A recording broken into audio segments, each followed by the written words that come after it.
Okay, so we're going to put some siding on this doghouse, but the first thing we're going to do is we need to attach the walls together. So this is the purpose of our nail plates. We're going to shoot through this nail plate and attach these corners together. It's called a California corner right here. That's the framing position for it. So we need to nail that in. So I need to make sure first that I have the correct nails in here. So I'm going to pull these longer ones out. We don't need them right now. And we're going to put in some 1.5" nails. Notice how they're angled. In an angled nailer, they will only go in one way. If you try and force them in the back way, you're going to have serious problems. Also, if you try and put in a straight clip, it's not going to go in there correctly. I have had students try. It doesn't work very well, and it's a pain in them.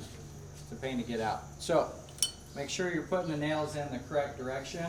I have had students try and put it in backwards too, this way, with the points at the wrong side. But this does have a hole on the back side there where it needs to, the heads need to slide into, so that helps out.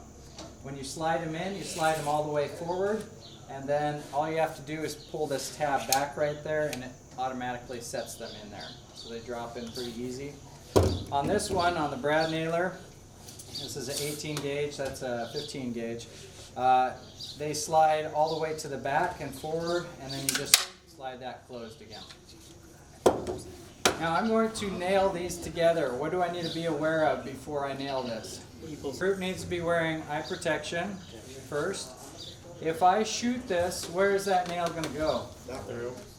What if there is really broken piece of wood on the other side? Is it going to stop right there? Yeah, that's going to keep flying. It's just going to keep flying. And Cameron, nothing personal, but Cameron's going to get tagged over there. So, what happens if I go like this? It's going to go into the wall. Or not the wall, the table. Table, good. These are tables. So if I shoot down, chances are nothing too dangerous can happen. I'm going to try and make sure nothing dangerous does happen, but here it's not going to be too bad. So I'm going to hook up the air hose now. I make sure everybody has their safety glasses on. And then I have the 1.5" nails in here, and I'm going to put 3 nails through this nail plate. Now remember, this is an 1.5" wide nail plate, so if I shoot to this far side, will it hit anything? No. No, it's going to come out over here. So I need to make sure I'm actually pushing down, and I can tilt it just a little bit. Now this is an 1.5" nail, and I'm shooting through 2 pieces of 3/4 material. So if I shoot straight through, what's the consequence going to be? Splinters. Only get shot in the face. You have no idea what we're talking about, huh? No. Okay. So when I shoot an 1.5" nail into 1.5" of material, what can be the potential outcomes? It'll come out on the back side just a little bit because the nail has a lot of pressure. We got 85 to 90 pounds of pressure behind it, and it's going to drive through it. And it doesn't stop right where the head hits. It usually punctures through a little bit. So if you're squeezing right here, you're probably going to become one with your doghouse. So make sure your hands are a little bit farther apart, but you don't want any gap. Go ahead and turn the air on. So I'm going to push it down right there, and I'm going to tilt it just a little, and now this wall corner is together. It's one unit. Okay, works pretty fast. What a treat. If you have long hair, one of the things you'll notice is that on the back side here, the excess air out of the plunger will shoot out this little hole right here. And if your head is anywhere around that, your hair is going to fluff up. It's not something you need to be worried about, but it is kind of cool to watch.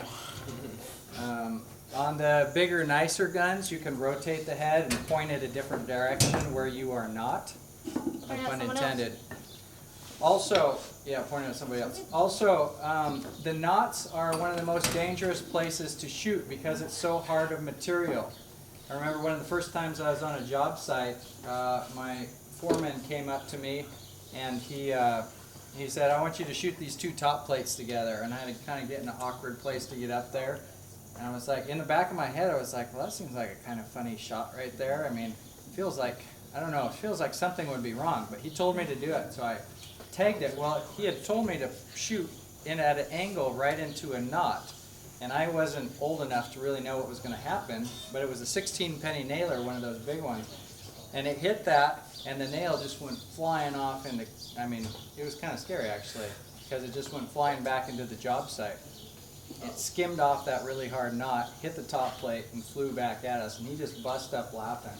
He goes, "Now you'll never do that again," and he walked off. And I was like, great, there's my training for the nail gun right there. Which, you know, to this day I remember it. But anyway, so I'm going to go around and I'm going to nail all those corners together, 4 of them. I'm not going to do it, their group is going to do it. And then I'm going to come back to this front wall. This front wall has 1 nail in this bottom plate, so this can swivel a little bit. So we're going to put 1 more nail in. This is going to be one of your hardest nails to put in because we have to put it in at a 45-degree angle, and we're going to put it in right at that top plate. Or excuse me, right at the top of that bottom plate. So I need to put this in at a 45-degree angle, and I'm going to shoot right here. Now I have to depress, and a lot of times this will slide all the way to the bottom corner. If I shoot exactly in that bottom corner, is anything good going to happen? No. Yeah, it'll just go right in that little crotch area, and that nail's not going to do any good at all. So I need to actually lift it up so that I'm sitting right on top of the bottom plate before I fire that. And now that nail went in right at that corner, you can't even see it, and now that whole piece is secure. So I'm going to do that to both sides. After you get everything nailed in, I'm not going to do this next demonstration, but we're going to put the paneling on the top. So I'm going to grab this paneling and we're going to put it right up here. What do we know about the paneling? The paneling is cut square.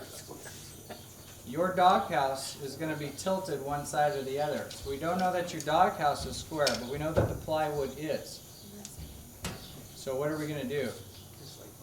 Just like before, we're going to match the frame to the siding. The siding is cut square, and we do this on the job site just the same way. Tyler is going to pinch along that top edge. He's going to make that top side flush. First thing you'll notice is that this side doesn't exactly line up when he does that. We actually don't want it to line up. This material will stop a little bit shy of the bottom, because what's going to happen is this doghouse is going to sit on the ground and the water is going to come up, and the first thing the water touches you want to be the subfloor, the joist. You don't want it to be the siding, because the siding is going to be painted really nice and pretty, and you want the water to go underneath that. Does that make sense? You don't want to damage all this nice siding. So we're going to raise it up just a little bit. So this siding is cut a little bit smaller than the height of your doghouse. So they have pinched that side. I'm going to get my brad nailer and I'm going to hook it up and I'm going to shoot it where? On the studs, right? But where are the studs? There we go. That's what I was looking for. We have to mark these studs ahead of time, because if you nail that in, you're going to be left not knowing where in the world your studs are. So you're going to take a speed square and you're going to line up and put a mark on the bottom side where every one of those studs is, and on the top side mark it. And then we're going to do the exact same thing we did on your subfloor. We're going to match up the top. We're going to put a whole bunch of nails across there, maybe 10, 12, 13, 12, whatever. Put all your nails across the top. Once the top is nailed in, then we square the whole thing up to the bottom, and then we put the bottom nails in, and then we run your chalk line down. Okay, questions on this part? You're going to forget by tomorrow? Excellent. No, Friday?